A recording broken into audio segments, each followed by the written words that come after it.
সাবধান, শুক্রবার ভুলেও এই 5টি কাজ করবেন না। আল্লাহ ও তার রাসূল ওই সকল ব্যক্তিদের অভিশাপ করেছেন যারা জুমার দিনে এই 5টি কাজ করে। মুসলিমদের জন্য অত্যন্ত জরুরি একটি তথ্য দিব আজকে। শুক্রবার মানে গরিবদের হজের দিন, কিন্তু আমরা এই দিন এমন কিছু ভুল করে ফেলি যা আমাদের পরকাল জীবনকে জাহান্নামের দিকে নিয়ে যাবে এবং প্রিয় নবীর শাফায়াত থেকে বঞ্চিত করবে। অবশ্যই ভিডিওটি সম্পূর্ণ দেখবেন এবং সতর্ক হয়ে যাবেন। ভিডিওটি শেয়ার করে দিবেন যেন আপনার অন্যান্য মুসলিম ভাইয়েরা ভুলেও জুমার দিন এই কাজগুলো না করে। হয়তো আপনার একটি শেয়ারে একজন মানুষ ভুল থেকে হেদায়েতের পথে ফিরে আসতে পারবে। মুসলিমদের কাছে একটি প্রশ্ন রাখতে চাই, আমাদের প্রিয় নবী সাল্লাল্লাহু আলাইহি ওয়াসাল্লাম কি বার জন্মগ্রহণ করেছেন? অবশ্যই কমেন্ট করে জানিয়ে দিবেন। তো চলুন বেশি কথা না বলে শুরু করি আজকের ভিডিও। মসজিদ মুসলমানদের কাছে ইবাদতের স্থান হিসাবে পরিচিত।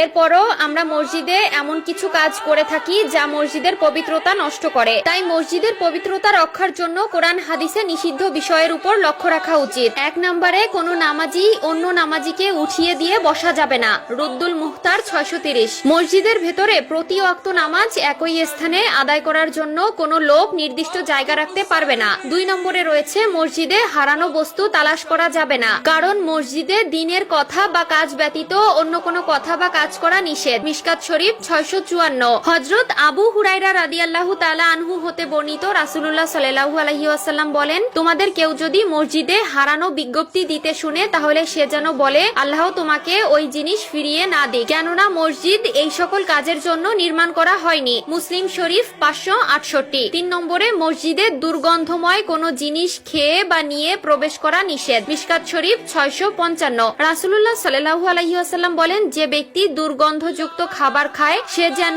তার মুখ পরিষ্কার করা ব্যতীত মসজিদে না যায়, কারণ মানুষের মতো ফেরেশতারাও দুর্গন্ধ বস্তু দ্বারা কষ্ট পায়। 4 নম্বরে মসজিদে উচ্চ স্বরে ও দুনিয়াবি কথা বলা যাবে না। মিশকাত শরীফ 689। 5 নম্বরে মসজিদে অপরাধের শাস্তি ও শাসন করা যাবে না। মিশকাত শরীফ 679। এছাড়াও রয়েছে মসজিদের রাজনৈতিক মিটিং করা মসজিদের আদবের খেলাফ। রাসূলুল্লাহ সাল্লাল্লাহু আলাইহি ওয়াসাল্লাম মসজিদে বসে অশ্লীল কবিতা পাঠ করা এবং বেচাকেনা করতে নিষেধ করেছেন। সুনানে আবু দাউদ ও তিরমিজি। প্রিয় দর্শক, অবশ্যই এই বিষয়গুলো খেয়াল রাখবেন।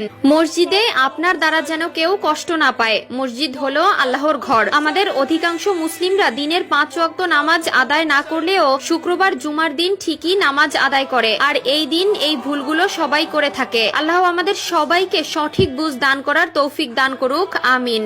আমি জাহান্নামে পুরুষদেরকে অনেক আযাবে ভুগতে দেখেছি, যার মধ্যে একজনকে পাথরের উপর মাথা রেখে অন্য পাথর দিয়ে অনবরত থেতলিয়ে দেওয়া হচ্ছিল, যার জিহ্বা অনেক দূর পর্যন্ত টেনে নিয়ে যাওয়া হচ্ছিল এবং তাকে তার জিহ্বা দিয়ে ঝুলিয়ে রাখা হয়েছিল। তার